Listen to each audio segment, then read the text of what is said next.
एक औरत ने अब्दुल्ला इब्ने बाज सऊदिया के मुफ्ती से सवाल किया कि मेरा शौहर बेनमाजी है, उसको मैं 2 साल से समझा रही हूं लेकिन वो फिर भी नमाज नहीं पढ़ता है, तो क्या मेरा अपने शौहर के साथ रहना जरूरी है? फरमाया बिल्कुल नहीं, 1 सेकंड में तुम अपने शौहर से अलग हो जाओ। उसने फिर पूछा कि मेरा शौहर मुझे तलाक नहीं दे रहा है, मैं क्या करूं? अब्दुल्ला इब्ने बाज ने फतवा दिया तलाक की जरूरत ही नहीं है, क्योंकि तेरा शौहर 2 साल से नमाज नहीं पढ़ रहा है। जब वो मोमिन ही नहीं है, तू मोमिन है। मोमिन औरत किसी काफिर के साथ रह नहीं सकती है। वो तलाक नहीं दे रहा है, मत देने दे, ये निकाह अपने आप ऑटोमेटिक फिस्क हो जाता है। लिहाजा तू एक इद्दत हैज का गुजार, एक पीरियड गुजार, यानी 1 महीना तुझे आएगा, बस 1 पीरियड गुजारने के बाद तू अपना दूसरा निकाह कर ले किसी मोमिन से। तलाक की जरूरत ही नहीं है, क्योंकि वो तेरा शौहर ही नहीं है। मेरे प्यारे साथियों, गौर करो अल्लाह ने यहां क्या कहा है, नुक्ता याद रखिएगा, नुक्ता। हद कर दी आप लोगों ने। चलिए करिए जो कुछ कहना है। एक तो बच्चा हेरा गया, मेरा मेहमान है बच्चा। चलिए कहिए जो कुछ कहना, वो माइक रखा हुआ बोलिए ना। बच्चा हेरा गया, पैदा करना जानते हैं, बस तरबियत है ही नहीं। घर में घुसो, 5 बच्चे, किसी के 6 बच्चे, 8, हर जलसे में बच्चा हेराता है। हर जलसे में একটা বাচ্চা হারিয়ে গেছে, মেয়েটার নাম হলো শহর বানু, ওর বাড়ি হলো বাটরা। ও আমার বাড়িতে, অর্থাৎ মেম্বারের বাড়িতে ও কুটুম আসছে। যদি আপনারা কেউ পেয়ে থাকেন আমার ঠিকানায় বাচ্চাটাকে দিয়ে যাবেন। বাচ্চাটার নাম হচ্ছে শহর বানু। अस्सलाम वालेकुम। इसकी माँ को सलाम करना चाहिए। यानी कितनी व्यस्त है चूड़ी और साड़ी दिखाने में कि बच्चे की फिक्र ही नहीं है। मुसलमानों के पास रह गया, पैदा करो, छोड़ दो आवारा सांड की तरह, गाय की तरह। बस पैदा कर रहे हो तो कम से कम तरबियत भी होनी चाहिए यार। हर जलसे में सुनता हूँ एक बच्चा खो गया, कभी तो बच्ची रोती हुई आती है, कभी तो लगता है इसका बाप नहीं मिलेगा, हम ही को लेके जाना पड़ेगा। अजीब सा लगता है। तो नमाज छोड़ना तो अलग चीज है, उसके बारे में हम नहीं कह रहे हैं। वमन आरज़ान जिक्री, जिसने मेरे जिक्र से एराज किया। ये एराज क्या होता है सुनिए, दिल चाहता कि आज तुम्हें बताऊं। सुनो, एराज क्या होता है। जिसने मेरे जिक्र से यानी मेरी नमाज से एराज किया, फ़इन्न लहू मईशतन ज़नका, हम उसकी रोजी तंग कर देंगे। व नहशुरुहु यौमल क़यामति अमा, और क़यामत के दिन उसको अंधा उठाएंगे। उसकी आंखें नहीं होंगी, आंखें होंगी लेकिन देख नहीं सकता, अंधा उठेगा। कौन? नमाज छोड़ने वाला नहीं, नमाज से एराज करने वाला। एराज करना क्या हुआ? एक मिसाल तो यही मिल गई। ये एराज करना है, जैसे एक औरत का बच्चा खो गया और अम्मा को फिक्र ही नहीं बच्चे की, वो अपनी चूड़ी में लगी हुई है, वो अपनी चप्पल दिखा रही है, कितने की, ये तेरी बिंदी कितने की, ये साड़ी कितने की। इसको कहा जाता है कि इसने अपने बच्चे से एराज किया है। ये है, यानी बच्चे को फेंका नहीं है, हटाया नहीं है, छोड़ा नहीं है, लेकिन बच्चे की फिक्र नहीं है। ये क्या हुआ? एराज करना। मसलन एक बच्चा, दूध पीता बच्चा बिस्तर पे रो रहा है, मां को मालूम है कि भूखा है, लेकिन उठाकर अपने बच्चे को अपनी पिस्तान से लगा के दूध नहीं पिला रही है, बल्कि वो टीवी देख रही है। वो रो रहा है, ये सीरियल निकल जाएगा तो रो रही। इसको कहते हैं कि इसने अपने बच्चे से एराज किया है। देखो, बच्चे को छोड़ नहीं रही है, फेंक नहीं रही है। इसी तरीके से नमाज से एराज करना क्या है? नमाज को आदमी इनकार नहीं कर रहा है कि नमाज नहीं पढ़ना चाहिए, पढ़ता है, लेकिन अजान हो रही है मस्जिद की तरफ नहीं आ रहा है, अजान हो रही है कैरम बोर्ड खेल रहा है, अजान हो रही है मैच देख रहा है, अजान हो रही है टीवी में मसरूफ है। एक आदमी के घर में आग लग गई है, उसका घर जल रहा है, लेकिन वो आदमी क्रिकेट खेल रहा है, क्रिकेट खेल रहा है। अब घर जल जाए, जबकि उसको फिक्र होनी चाहिए दूसरे घर की, इंतजाम करने की, आग बुझाने की, लेकिन वो ना आग बुझा रहा है, ना आ रहा है, बल्कि मैच खेलने में मसरूफ है या किसी और काम में मसरूफ है। तो इसको क्या कहेंगे? इसने अपने घर से एराज किया है। मान लीजिए जर्जी साहब की बीवी एडमिट हो जाए, डिलीवरी हो रही हो, डॉक्टर कहे मां या बच्चे में से किसी एक को बचाया जा सकता है, जर्जी साहब भाटोल में स्पीच दे रहे हैं, ठीक है डॉक्टर साहब जो होगा होगा, वो तो तकदीर में, मरना होगा मरेगी, जिंदा होगी, और हम जलसा करने में लगे हैं, दूसरों को लगा दिया। ये हुआ बीवी से एराज करना। अरे जलसे बाद में हो जाएंगे, पहले तुम इंसानियत निभाओ वहां जाकर। तो एराज समझ गए ना? बच्चे को दूध की जरूरत है, मां रो रहा है और मां देख रही है कभी सास भी कभी बहू थी, नाटक। तो क्या कहा जाएगा कि ये बच्चे से एराज कर रही है। कुरान ने यही कहा, वमन अरज़ अन ज़िक्री फ़इन्न लहू मईशतन ज़न्का, जो भी अपने मेरे जिक्र से एराज करेगा, नमाज से एराज करेगा, हम उसकी रोजी को तंग कर देंगे।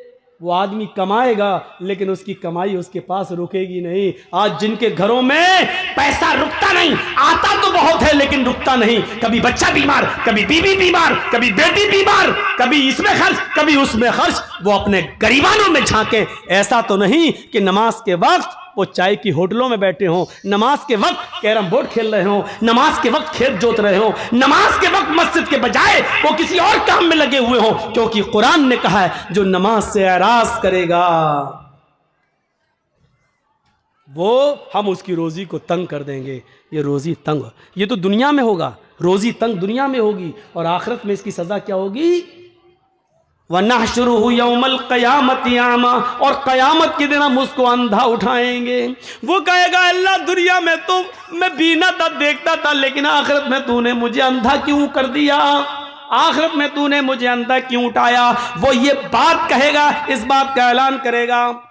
अल्लाह के जिक्र से एराज का बहुत खतरनाक अंजाम होता है। एक अंजाम मैं तुम्हें बताने जा रहा हूं। लोनी का नाम सुना है? गाजियाबाद से दिल्ली जब आप जाएंगे तो बाई रोड बस के जरिए, तो बीच में एक जगह पड़ेगी लोनी। लोनी में सन 1995 का वाकया है। सुनिएगा जरा, जिसको जाना हो चला जाए। आज मैं रोकूंगा नहीं, लेकिन इतनी गुजारिश है कि इस वाक़े को सुन के जाए।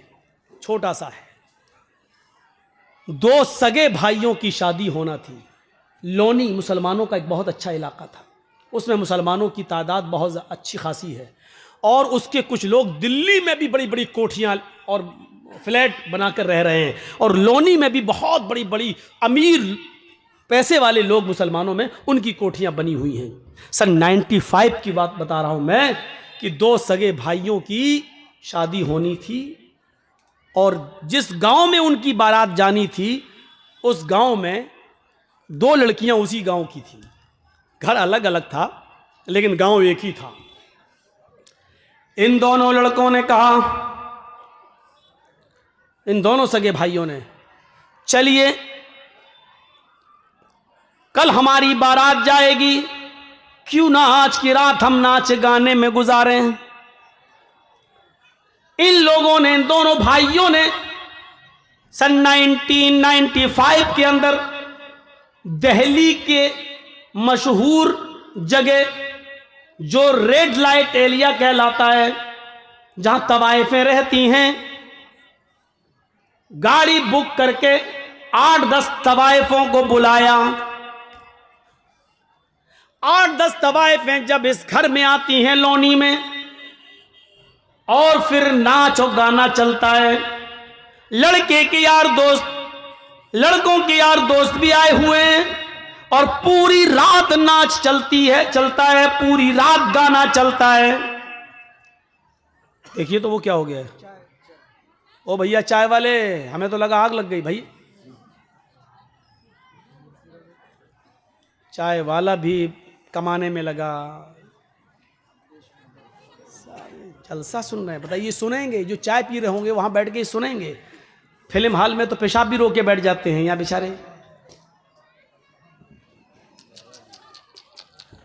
अफसोस होता है अल्लाह, मुझे सिर्फ बिहार बंगाल में कहना पड़ता है, कभी हैदराबाद में हमें कभी किसी को कुछ नहीं कहना पड़ा, महाराष्ट्र में कभी नहीं कहना पड़ा, कश्मीर में कभी नहीं कहना पड़ा, तमिलनाडु में कभी नहीं कहना पड़ा, पंजाब हरियाणा राजस्थान कभी किसी को नहीं कहना पड़ा। ये सब हमें यहाँ कहना पड़ता है, इन 2 में 3 में, बिहार, बंगाल, झारखंड, इनके अलावा कहीं नहीं किसी को डांटना पड़ता, ना फटकारना पड़ता। बहुत सिस्टम। मौलाना लोगों के लिए भी रास्ता अलग से, पब्लिक एक भी ना सेल्फी ले सकते ना, अलग से ले गए, अलग से लाए, उनका अलग रास्ता, औरतों का रास्ता अलग, मर्दों का अलग, ना औरतें मर्दों में मिल पाएंगी ना मर्द औरतों में मिल पाएंगे। बड़ी अजीब सिस्टम होती है यहाँ तो, पता नहीं क्या सिस्टम है। वो चाय बेच रहा है, वो देखो वो उठ के भाग रहा है, देखिए अब उसको पेशाब लग रहा है। ये सूरत हाल होती है यहाँ पर, क्या किया जाए। सामने से और उठते हैं तो और तकलीफ होती है मुझे यार। एक बार हैदराबाद के अंदर एक आदमी आया, सामने से उठा, मैंने समझा पेशाब करा, सीधे स्टेज पे आया, माइक पकड़ लिया मेरा, वो उठा के फेंक दिया पूरा माइक। ऐसा बोलता है, लगा कुर्सियां फेंकी, अंडे चले, टमाटर फूटे, आलू, ये सब। तो उसी वक्त से डर लगने लगा, जो भी उठता मुझे लगता कहीं माइक ना पकड़ ले। भाई जो चीज दिमाग में बैठी है वो इतनी आसानी से नहीं निकल सकती है ना। मैं भी इंसान हूं, तो मत उठा करो, उठना हो तो पीछे बैठा करो। अब ये देखो, ये देखो, हद हो गई। इन्ना लिल्लाहि व इन्ना इलैहि राजिऊन। फिर मिसाल देना पड़ती है कुत्ते की पूंछ वाली। 100 साल तक रखो सीधा करने के लिए पाइप में, 100 साल के बाद निकालो तो सीधी हो गई होगी, नहीं वो टेढ़ी ही निकलेगी। वही हाल होता है अल्लाह के बंदे। तो वो रात भर नाच चला, सुनो बड़ा जबरदस्त वाकया। रात भर नाच चला, रात भर गाना चला, और इतनी रात चला कि पूरी सुबह सादिक हो गई और मुअज्जिन ने अजान की आवाज दे दी, अल्लाहु अकबर, अल्लाहु अकबर। तवाइफों के अंदर इतना एहतराम था कि जैसी अजान की आवाज आने लगती है, मस्जिद के अंदर से तवाइफों ने नाचो गाना छोड़ दिया, वो रुक गई। लेकिन इन दोनों लड़कों ने, जिनके सर पर आज सेहरा बंधेगा, इन दोनों लड़कों ने उन तवाइफों से पूछा, ये पायलों की छनकार क्यों रुक गई है, ये नाच न क्यों बंद हो गया है।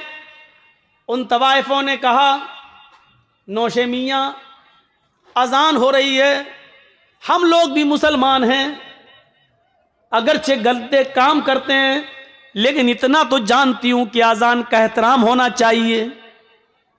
ये अजान हो रही है, अजान हो जाने दीजिए, उसके बाद हम अपना काम शुरू कर देंगे। इन दोनों लड़कों ने कहा, अजान दिन भर में 5 मरतबा होती है, ये तो होती रहेगी, लेकिन तुम थोड़ी रोज आओगी। चलो तुम अपने गाना गाना और नाचना शुरू करो। चूंकि तवाइफों को पैसा लेना था, एहतराम में रुकना भी उनका बेकार गया, और इन दोनों लड़कों के कहने पर उन्होंने फिर नाचना शुरू कर दिया। सर्दियों के दिन थे, तवाइफों को तो नाचते नाचते पसीना आ गया। सुबह 7 बजे तक ये नाच गाना चला। अब उन तवाइफों को पैसे वैसे दे दिए गए और उनसे कहा गया चलो। उन तवाइफों ने कहा कि हम अकेले नहीं आए थे, अकेले जाएंगे भी नहीं, क्योंकि हम तवाइफों पर कभी भी और कहीं पर भी हमला हो सकता है, हर आदमी हमें पूरी नजर से देखता है। इन दोनों लड़कों ने एक गाड़ी ली और कहा कि तुम्हारी गाड़ी यानी तवाइफों की आगे चलेगी, चलो गाजियाबाद से दिल्ली है ही कितना दूर, तुम्हें छोड़ के आते हैं। आज शाम को 4 बजे हम दोनों की बारात जाएगी, हम वहां से आ जाते हैं तुम्हें छोड़कर। तवाइफों की गाड़ी आगे आगे चल रही थी, इन दोनों भाइयों की गाड़ी पीछे पीछे चल रही थी। इन दोनों भाइयों की गाड़ी पीछे पीछे चल रही थी। कोहरा था, उस दिन मौसम बड़ा ठंडा था। तवाइफों की गाड़ी किसी तरीके से निकली और उसके बाद सामने से एक तेज रफ्तार ट्रक आ गया। कोहरे की वजह से पहचान नहीं हुई और इन दोनों भाइयों की गाड़ी उस ट्रक से टकरा जाती है, और ये टक्कर इतनी जोर से होती है कि गाड़ी कई बार जंपिंग खाते हुए खेत के अंदर, खलियान के अंदर जाती है। उन दोनों भाइयों के सर कुचल जाते हैं, सीना बाहर आ जाता है, भेजा निकल जाता है। उन दोनों भाइयों को मैं पहचानना मुश्किल हो गया कि बड़े भाई की शक्ल कौन सी है और छोटे भाई की शक्ल कौन सी है। कपड़े जो पहने थे उन कपड़ों की वजह से अलग अलग किया गया कि ये इसका है, ये इसकी है। मेरे प्यारे साथियों, अल्लाह के जिक्र से एराज का अंजाम आपने देखा है, क्या हुआ है। ये नमाज का वक्त था, इसने नमाज को छोड़कर नाच गानों में मस्त हो गया, फिर उन तवाइफों को छोड़ने वहां गया। अंजाम ये हुआ कि मेरे भाइयों, अभी शाम को 5-6-10 घंटे के बाद इन दोनों के सरों पर सेहरा बंधना था और ससुराल से मिलने वाले कपड़े इनको पहनना थे। लेकिन अब इनके सरों पर सेहरा नहीं, ससुराल से दिए हुए कपड़े नहीं, अब इनके जिस्मों पर कफन पहनाया जा रहा है। गौर कीजिए, थोड़ी देर में कितनी हैसियत बदल जाती है। अभी कुछ देर के बाद इनको ससुराल की तरफ से मिलने वाले कपड़े पहनना थे, लेकिन अब इनको सफेद रंग का कफन पहनाया जा रहा है। अभी कुछ देर के बाद अभी इनको ससुराल की तरफ बारात लेके निकलना था, लेकिन अब ये बारात लेकर नहीं बल्कि कब्रिस्तान की तरफ निकलने वाले। अभी इनका सफर एक लड़की के गांव में होने वाला था, अब इनका सफर कब्रिस्तान की तरफ हो गया है। गौर कीजिए, अल्लाह के जिक्र से एराज का नतीजा क्या निकलता है। मेरे भाइयों, अभी इनको ससुराल जाना था, लेकिन कब्रिस्तान पहुंचाया जा रहा है, कपड़े पहनना थे, कफन पहनाया जा रहा है। जिस मौलवी को अभी इनको ससुराल में बारात की जगह पर बैठकर या अय्युहल्लज़ीना आमनू तक़ुल्लाह हक़्क़ तुक़ातिह कुरान की आयतें पढ़कर इनका निकाह कराना था, आज उस मौलवी को अल्लाहुम्मा अग़फ़िर लिहय्यिना व मय्यतिना व शाहिदिना व गायबिना व सग़ीरिना व कबीरिना पढ़ना पड़ रहा है। अल्लाह के जिक्र से एराज का नतीजा ये निकलता है। मेरे भाइयों, इसी को कुरान कहता है, वमन अअरज़ा अन ज़िक्री फ़इन्न लहू मईशतन ज़न्का। अगर तुम अल्लाह के जिक्र से एराज करोगे, मुंह फेरोगे। इन दोनों बच्चों ने नमाज का इनकार नहीं किया था, नहीं नमाज नहीं पढ़ना चाहिए, नहीं, सिर्फ मुंह मोड़ा था। चलो, अरे अजान तो होती रहती है, वो अपना काम कर रहा है, तुम अपना काम करो। इनको अजान के बाद नमाज पढ़ने जाना चाहिए था, नहीं गए।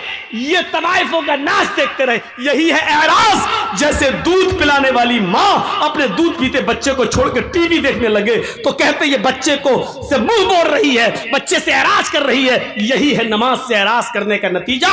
मेरे भाइयों, नमाज वो बिल्कुल छोड़ता हो वो मुसलमान ही कहाँ है, लेकिन ये नमाज छोड़ते नहीं थे, पढ़ लेते थे, लेकिन अजान के वक्त नहीं, अव्वल वक्त नहीं, अजान के वक्त किसी और काम में लगे हुए हैं। यानी नमाज से ज्यादा अहमियत किसी और चीज को देना। मेरे भाइयों, ये एराज करना है, ये एराज करना है। आप या बिना मतलब के बैठे हैं, कुछ नहीं, आप तकरीर सुन रहे हैं, जर्जीस को सुन रहे हैं, आपको ना पेशाब लग रहा है न कोई परेशानी है, लेकिन आपको सिर्फ चाय की लौक लग रही है या बीड़ी की आपको लौक लग रही है, आप उठकर वहां चले गए और बीड़ी पीना चाहते हैं। इसको कहा जाता है तकरीर से एराज, इसको कहा जाता है कुरान और हदीस से एराज। इसको छोड़कर उसको अहमियत दे रहे हैं, इसको कहा जाता है पीठ दिखाना, इसको कहा जाता है मुंह मोड़ना। तो यही उन लोगों ने किया था।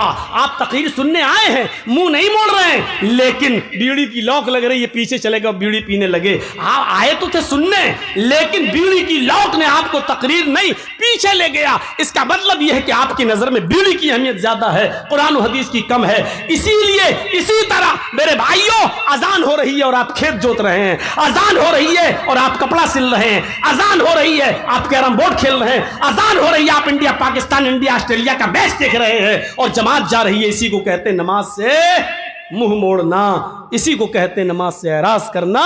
और वमन अअरज़ा अन ज़िक्री फ़इन्न लहू मईशतन ज़न्का। अगर तुम हमारे जिक्र से, हमारी नमाज से मुंह मोड़ोगे, एराज करोगे, तो हम तुम्हें तुम्हारी रोजी को तंग कर देंगे। और रोजी के साथ साथ अल्लाह ने जिंदगी को तंग कर दिया। देख लीजिए उन दो नौजवानों का हश्र क्या हुआ। ये किसी के साथ भी हो सकता है, हमारे और आपके साथ भी हो सकता है। मेरे भाइयों, आप कितने भी अच्छे काम कर लें, लेकिन इतना याद रखिएगा, आखिरी वक्त में काम अच्छा होना चाहिए। आखिरी वक्त में काम अच्छा होना चाहिए। क्या आपको मालूम नहीं? बुखारी शरीफ की उस हदीस को देखिए। एक सहाबी ओहद के मैदान में लड़ रहे हैं, सबसे पहले तीर उन्होंने काफिर पे चलाया, सबसे ज्यादा बहादुरी उसी ने दिखाई। लेकिन एक सहाबी ने अल्लाह के नबी से कहा, अल्लाह के रसूल, माशाअल्लाह देखो कितना अच्छी तरीके से लड़ रहे हैं। सबसे पहले तीर उन्होंने चलवाया, सबसे पहले काफिर पर हमला उसी ने किया। माशाअल्लाह देखिए कितना खूब लड़ रहे हैं। अल्लाह के नबी ने फरमाया, हाँ लड़ तो रहे हैं लेकिन है तो वो जहन्नमी। बुखारी शरीफ की हदीस के सफ़े को देखिए। किसके बारे में कह रहे हैं? सहाबी के बारे में। किसके बारे में कह रहे हैं? जो लड़ रहा है उसके बारे में। मैदान जंग में ये सहाबी कहते हैं मेरा दिमाग चौंक गया। जो आदमी जिहाद कर रहा हो, जो आदमी तीर चला रहा हो, जो आदमी तलवार चला रहा हो, जो आदमी काफिरों में घुस के लड़ रहा हो, और उसको अल्लाह के नबी कह रहे हैं ये तो है जहन्नमी। वो कहते हैं कि मुझे फिक्र हुई कि जरा चल के देखें कि आदमी कैसे जहन्नमी है। देखें तो वो चुपकी चुपकी उसको देखने लगे। वो आदमी लड़ते लड़ते कई लोगों को मारता है, लेकिन इसके भी जख्म हो जाते हैं। तीर इसको भी लगा, तलवार इसको भी लगी, ये भी जख्मों से चूर होकर गिर पड़ा एक जगह। और इतने जख्म हो गए, इतनी जगह इस पर तलवारें मारी गईं कि ये तड़पने लगे सहाबी। जब उन्होंने देखा कि तलब बर्दाश्त से बाहर है, तकलीफ बर्दाश्त नहीं कर सके, दूसरा सहाबी देख रहा है कि देखें क्या होता है। ये जमीन पर पड़े हैं, जख्मों की तकलीफ बर्दाश्त नहीं कर पा रहे हैं। ये उठते हैं और तलवार लेकर जमीन पर गाड़ते हैं, तलवार लेकर जमीन पर गाड़ते हैं और अपना ये सीने का ये बीच वाला हिस्सा जो होता है, ये पिछली दोनों पिछलियों के दरमियान, इस पर तलवार की नोक को इस पर रखते हैं और पूरा वजन उसके ऊपर डालकर उसके ऊपर चढ़ जाते हैं। और तलवार यहाँ से घुसती है और यहाँ से निकलती है और ये इंतकाल, मर गए। शहीद तो नहीं कहेंगे क्योंकि इनका जो इंतकाल हुआ, ये तलवार जो घोंपी उधर चली गई तो ये सहाबी दौड़, वो मर गए। अल्लाह के नबी के पास जो देख रहा था सहाबी, वो आए और आकर कहा अशहदु अन्नका अशहदु अन्न मुहम्मद अशहदु अल्लाह इलाहा इल्लल्लाह व अशहदु अन्न मुहम्मदन अब्दुहु व रसूलुहु। आपने कहा तुम तो पहले ही से मुसलमान हो, आज ये कलमा पढ़ने की क्या ज़रूरत? कहा अल्लाह के रसूल अभी कुछ देर पहले मैंने आपसे कहा था एक सहाबी लड़ रहे हैं, कितने बहादुर हैं। आपने कहा हाँ है तो वो जहन्नमी, आज मैंने अपनी आंखों से देखा। आपने कहा क्या हुआ उसका? कहा अल्लाह के रसूल बड़ी बहादुरी से लड़ा लेकिन आखिरी वक्त सब्र नहीं कर सका, तकलीफें बर्दाश्त नहीं कर सका, उसने अपनी मौत में जल्दी कर ली। उसने तलवार जमीन पर गाड़ के अपना सीना जमीन पर रख के उस पर बोझ वजन रख दिया और इंतकाल हो गया उनका। आपने फरमाया मेरे साहबी, आपने फरमाया हाँ एक इंसान जिंदगी भर अच्छे अमल करता है, पूरी जिंदगी नेक अमल करता है, यहां तक कि उसके और उसके जन्नत के बीच में सिर्फ एक बालिश का फासला रह जाता है। एक बालिश यानी इतना अमल और कर ले कि वो जन्नत में चला जाए, लेकिन वहीं से अल्लाह उसको बदल देता है और जहन्नम जैसे अमाल करवाता है। मेरे भाइयों गौर करो, उस सहाबी ने कभी नमाज नहीं छोड़ी, उस सहाबी ने कभी रोजा नहीं छोड़ा, उस सहाबी ने कभी और कोई जंग नहीं छोड़ी, उस सहाबी ने कुछ नहीं, हमेशा नमाज, तहज्जुद की पाबंदी, सब कुछ। लेकिन जहन्नम में क्यों जा रहे हैं? क्योंकि उन्होंने खुदकुशी कर ली जो हराम है, खुदकुशी कर ली जो हराम है। अगर तुम्हें तकलीफ हुई थी तो उस पर सब्र करते, अल्लाह रब्बुल आलमीन इस तकलीफ को तुम्हारे गुनाहों का कफारा बनाता और सब्र करते तो अल्लाह तुम्हें जन्नत देता। लेकिन उन्होंने मौत में जल्दी कर ली, तकलीफ बर्दाश्त नहीं हो सकी और इंतकाल। अल्लाह के नबी ने कहा वो जहन्नम के अंदर जाएंगे। अंदाज़ा लगाइए आप, हम और आप चाहे कितने जल्द से सुन लें, चाहे कितनी नमाजें पढ़ लें, लेकिन अगर हमारा इंतकाल के वक्त, आखिरी उम्र में आखिरी वक्त अगर हमारा इंतकाल सही रास्ते पर और सही अमल पर नहीं हुआ, और आखिरी वक्त किसका कब आ जाए कुछ नहीं कहा जा सकता। हम कल मर जाए, कल मौत आ जाए, किसको मालूम है कब किसका इंतकाल हो जाए? क्या किसी ने गारंटी ली है?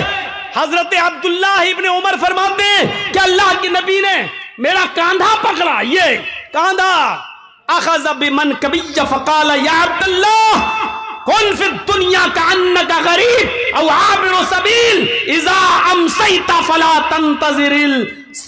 तंतज़िर सबाह व इज़ा अस्बहता फला तंतज़िर मसा। आए अब्दुल्लाह, इस दुनिया में मुसाफिर की तरह रहो। जब बिस्तर पे सोने जाओ, जब रात में बिस्तर पे सोने जाओ तो सुबह यह मत सोचना कि हम जिंदा उठेंगे, और जब सुबह उठो तो यह मत सोचना कि शाम को तुम जिंदा रहोगे, और शाम का इंतजार करो, पता नहीं सुबह या शाम तक तुम मुर्दों में लिख के जाओ या जिंदों में लिख के जाओ, क्या मालूम।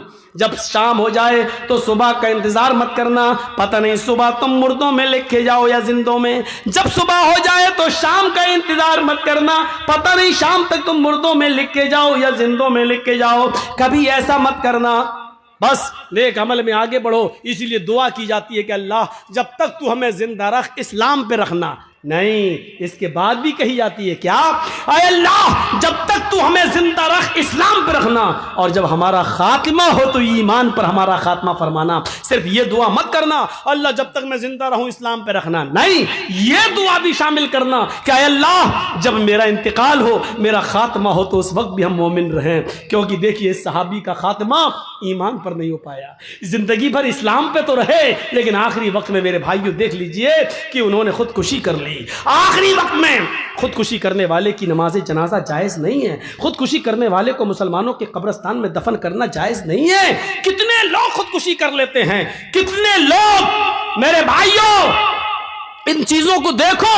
अल्लाह के नबी सल्लल्लाहु अलैहि वसल्लम ने तो एक और निशानी बताई थी, और क्या कहा था, युस्बिहुर रजुलु मुमिनन व युमसी काफिरन व युमसी मुमिनन व युस्बिहु काफिरन यबीउ दीनहु बिइरज़िम मिनद दुनिया। लोगों, कयामत के आने से पहले तुम एक निशानी देख लेना, ये तुम अपने सोसाइटी में देख लेना, और देख लो अपने यहां झांक कर देख लो ये हो रहा है कि नहीं। एक मुसलमान युस्बिहुर रजुलु मुमिनन, सुबह उठेगा तो मोमिन होगा, लेकिन शाम होते होते काफिर हो जाएगा। शाम को मोमिन होगा, सुबह उठते उठते काफिर हो जाएगा। ये कौन होगा?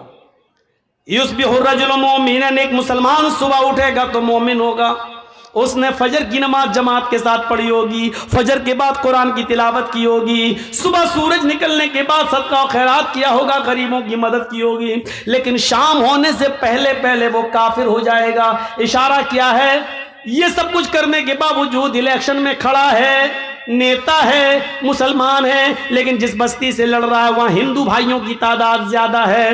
उनको खुश करने के लिए और उनका वोट लेने के लिए वो उनके मंदिर में भी जाएगा, टीका भी लगा लेगा और मूर्ति के ऊपर हार भी चढ़ा देगा। मेरे भाइयों, ऐसे लोगों के बारे में फरमाया युस्बिहुर रजुलु मोमिनन, सुबह देखोगे कि वो हालत ईमान में उठेगा, लेकिन शाम होने से पहले पहले वो काफिर हो जाएगा। अपनी सोसाइटी पर, अपने समाज में नजर डाल के देखो कि ऐसे कितने लोग मौजूद हैं जो गैर मुस्लिमों का वोट पाने के लिए टीका भी लगा लेते हैं और मूर्तियों पर हार फूल भी चढ़ा देते हैं। हमारे हिंदुस्तान का कानून हमें जबरन मजबूर नहीं करता है। हमारे इंडिया का लॉ ये कहता है कि आप मुसलमान हैं, आप इस्लाम पर खूब जोर से अमल कीजिए, लेकिन आप हिंदू धर्म को या किसी भी धर्म को बुरा मत कहिए। जो आदमी हिंदू है वो अपने धर्म पर खूब कायम रहे, मजबूत रहे, लेकिन वो इस्लाम को बुरा न कहे। ये हमारे भारत का संविधान है, कानून है। किसी हिंदू को जबरदस्ती मस्जिद में लाने को गवारा नहीं करता है, तो किसी मुसलमान को भी जबरदस्ती मंदिर में जाना गवारा नहीं करता है। मुसलमान अपने मजहब पर अमल करें, हिंदू अपने धर्म पर अमल करें। मेरे भाइयों, जब एक बाग के अंदर आम और सेब एक जगह हो सकते हैं, तो क्या एक मुल्क के अंदर हिंदू और मुसलमान एक जगह नहीं हो सकते हैं? जब आम और सेब को किसी से दुश्मनी नहीं हो सकती है, तो हिंदू को मुसलमान से और मुसलमान को एक हिंदू से क्या दुश्मनी होनी चाहिए? अब आप सोचिए और समझिए कि आज हमारे समाज में क्या हो रहा है, हम किस तरफ जा रहे हैं, हमारा इस्लाम के साथ उठना बैठना कैसे होना चाहिए। मैंने आज अमला बारी के प्रोग्राम में मैंने मिसाल दी थी। आप क्या समझते हैं? ये बिजली का खंभा है मान लो, और आम के पेड़ लगा हुआ है आपके बगल में, और हवा चली, 2-4 पत्ते टूटे और आम के पेड़ पे चिपक गए, ये बिजली के खंभे पे चिपक गए। तो आप क्या समझ, ये बिजली का खंभा जिस पे आम के 10 पत्ते चिपक गए, तो क्या ये बिजली का खंभा आम का पेड़ हो जाएगा? आप मुझे, ये आम का पेड़ है, चलो मान लो ये बिजली का खंभा है, एक मिसाल, और ये आम का पेड़ लगा है, और हवा चली, आम के पत्ते टूटते हैं और बिजली के खंभे पे चिपक जाते हैं। 10, 15, 20 पत्ते टूटे और पेड़ पे चिपक गए, खंभे पे चिपक गए। तो देखने वाला कह रहा है बिजली के खंभे पे आम के पत्ते, तो क्या वो बिजली के खंभे को आम का पेड़ कहना शुरू कर देगा? और जो बिजली के खंभे को आम का पेड़ कहे वो बेवकूफ है कि नहीं? क्यों? अरे चंद पत्ते टूटकर उस पर चिपक गए तो बिजली का खंभा आम का पेड़ कैसे हो सकता है? तो यही तो मैं आपसे पूछ रहा हूं, चंद नमाजें पढ़ ली, चंद रोजे रख लिए, तो आप पक्के मुसलमान कैसे हो सकते हैं? जब आम के चंद पत्ते बिजली के खंभे को आम का पेड़ नहीं बना सकते, तो आपकी 2-4 नमाजें और 2-4 अच्छे काम और 2-4 रोजे आपको मुसलमान बना देंगे। वाह साहब, कितना आसान है। जिस तरीके से आम के पेड़ पर टूटकर बिजली के खंभे पर चिपके हुए पत्तों से आम का बिजली का खंभा आम का पेड़ नहीं बन सकता, और जो उसको आम का पेड़ कहेगा वो पागल है, उसी तरीके से 2-4 नमाजें और 2-4 रोजे रखने के बाद कोई आदमी किसी को मुसलमान समझता तो वो भी पागल है। अब आम का पेड़ किसको कहोगे? जो अपनी जड़ से भी आम हो, जो अपने तने से भी आम हो, जो अपनी शाखाओं से भी आम हो, जो अपने पत्तों से भी आम हो, और जो अपने फल से भी आम हो, उसको आप कहेंगे क्या? आम का पेड़। तो हम मुसलमान उसी को कहेंगे जो जड़ से, जिसके अंदर इस्लाम घुसा हो, उसके तना भी इस्लामी हो, उसके पत्ते भी, उसका उठना बैठना लेटना सोना जागना खाना पीना सब, शादी नमाज रोजे सब कुछ इस्लामी हो। क्या हमारी शादियां इस्लामी हो रही हैं? शादी करके देखिए, जिस बस में लड़के बैठे हैं बारात में जाने के लिए, उसी बस में लड़कियां भी बैठी हैं और ही हा हा हो रही है, लिपस्टिक लगा के घुसी जा रही हैं, लग रहा है जैसे अपने आदमी का खून पी के आई हों। देख लीजिए आप, नंगा नाच बारात में नाचा जाता है, और उसी बारात के अंदर लड़के और लड़की की दूल्हा और दुल्हन की पूरी वीडियो बनाई जाती है। वीडियो मेरे भाइयों, हम अपने मुआशरे पर जरा गौर करके देखें कौन सी चीज़ इस्लामी है। जब हमारी ये चीज़ इस्लामी नहीं है तो हम मुसलमान कैसे बिजली के खंबे को आम के चंद पत्ते आम का पेड़ नहीं बना सकते? हमारी 2-4 वक्त की नमाजें हमें मुसलमान नहीं बना सकती हैं। आम का पेड़ तभी होगा जब वो अपनी जड़ में आम हो, अपने पत्तों में आम हो, अपने फल में आम हो। आप अपने जड़ से मुसलमान हो, आपका उठना बैठना सोना जागना खाना पीना शादी ब्याह सब इस्लामी हो, तब आप मुसलमान कहलाए जाएंगे। इस्लाम के साथ हमारा मामला कैसा होना चाहिए? ये पानी का एक गिलास है हमारे हाथ में, इसमें पत्थर डाल दो। पानी का गिलास भरा है, एक पत्थर डाल दिया, 2 दिन के बाद आप देखेंगे पत्थर भी दिख रहा और पानी भी दिख रहा है। इसका मतलब क्या है? पानी ने पत्थर को कबूल नहीं किया और पत्थर ने पानी को कबूल नहीं किया। 2 दिन के बाद जर्जीस ने पत्थर निकाला और बाहर फेंक दिया, यानी पानी में 2 दिन पत्थर पड़ा रहा, लेकिन जब चाहा तब हमने पत्थर को निकाल के बाहर फेंक दिया। इसका मतलब क्या है कि पानी पत्थर को कबूल नहीं कर रहा है और पत्थर पानी को कबूल नहीं कर रहा है। हमारा और आपका मामला इस्लाम के साथ ऐसा नहीं होना चाहिए कि जब चाहो इस्लाम हमारे अंदर से निकाल दो और जब चाहो इस्लाम से हमें निकाल दो, ऐसा नहीं होना चाहिए। जर्जीस साहब के हाथ में पानी का गिलास है, जलेबी बनती है ना, जलेबी उसमें रंग डलता है ना, कलर। जर्जीस साहब ने रेड कलर, खाने वाला लाल कलर पानी में डाल दिया। अब आप देख लीजिए, पानी थोड़ी देर में 1 मिनट के अंदर लाल रंग का हो गया। पीला रंग डाल दिया, पीला रंग का हो गया। अब आप पानी से रंग को अलग करिए, नहीं होगा। हो जाएगा? पानी में रंग घुल गया, अब आप रंग को पानी से अलग कर देंगे? नहीं कर पाएंगे। और पानी से रंग को अलग कर देंगे? नहीं कर पाएंगे। यानी पानी ने रंग को एक्सेप्ट कर लिया और रंग ने पानी को अपने रंग में रंग लिया। अब कितनी भी कोशिश करो, ना पानी रंग को छोड़ेगा ना रंग पानी से अलग होगा, क्योंकि दोनों ने एक दूसरे को पक्के तरीके से चिपका लिया है। अब पानी रंग से दूर नहीं और रंग पानी से दूर नहीं। हमारा इस्लाम के साथ यह व्यवहार होना चाहिए। इस्लाम हमारी जिंदगी में ऐसे घुल जाए कि हमें इस्लाम से दूर किया जाए तो ना हो सके, और इस्लाम को हमसे दूर किया जाए तो इस्लाम हमसे दूर ना हो। ऐसे बहरूपियों की तरह नहीं जो किसी मंदिर में जाकर धर्म चेंज कर लें। ये पानी और पत्थर के थे, जब चाह निकाल के फेंक दिया। हम आपसे गुजारिश करते हैं कि आप इस्लाम को रंग की तरह अपनी जिंदगी में घोलिए। जब ये इस्लाम रंग की तरह आपकी जिंदगी में घुलेगा तो ना इस्लाम आपसे अलग होगा ना आप इस्लाम से अलग होंगे। और देख लो, हजरत बिलाल को जब चारों तरफ से घेर लिया, गरम रेत पे लिटा दिया, भारी पत्थर उनके सीने पे रख दिया और कहा इस्लाम छोड़ो, तो उन्होंने क्या कहा? अल्लाहु अहद अहद अहद, अल्लाह एक है एक है एक है, मैं कैसे छोड़ दूं? वो इस्लाम मेरी सांसों में घुल गया है।